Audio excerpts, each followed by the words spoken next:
Good afternoon, I'm Kayla Sprague and welcome to our All Israel prayer points for August 1st.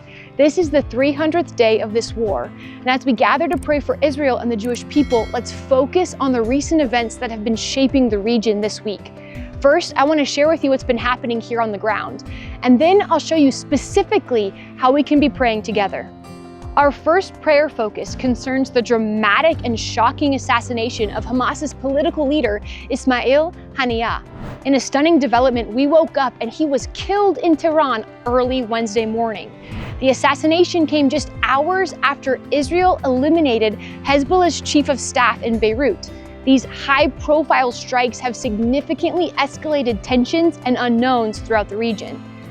Our second prayer focus involves Israel's preparation for a potential retaliation back. Israel is bracing for the possible Iranian retaliation while sending a clear message that any massive harm to civilians will be considered an act of war. The IDF has raised overall preparedness and security measures have been increased around Israeli officials, embassies, and worldwide.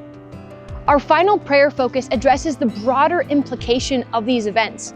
These assassinations have sent shockwaves throughout the region, and Iran's Supreme National Security Council has convened in a rare circumstance that there are concerns about potential escalation that could lead to a wider conflict. So how can you be praying specifically? Let's turn to our prayer points now that you understand the context. Let's pray for protection for Israeli civilians and soldiers, a shield for the people of Israel from potential retaliatory attacks, wisdom and discernment for IDF leaders in their defensive strategies, guidance for Prime Minister Netanyahu and his cabinet making prudent decisions, and clarity and unity among Israel's security apparatus. Let's also be praying for peace in the entire region, salvation for Muslim world leadership, pray for breakthrough in resolving the long-standing conflicts, and ask God for a change of heart among those who seek Israel's destruction. Let's pray for God to comfort all of those affected by the violence, to bring solace and comfort to families who have lost loved ones on all sides of this conflict. There needs to be healing and trauma for the fear experienced in the communities under threat.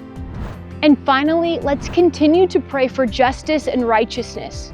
Pray for the exposure and dismantling of terrorist networks, and ask God for protection for all innocent lives in every nation involved. As we conclude, I want to remind you that your prayers are powerful and effective. May we continue to stand in the gap for Israel, for the Jewish people, and for peace all across the Middle East.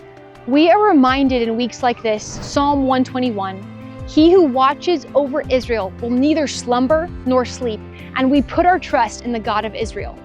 What are some things and scriptures you've been praying over Israel in this time? Share them in the comments below so that we can be encouraged as we join our prayers with those all around the world. Stay tuned for more updates and prayer points in the coming days by subscribing to this channel and visiting us at allisrael.com.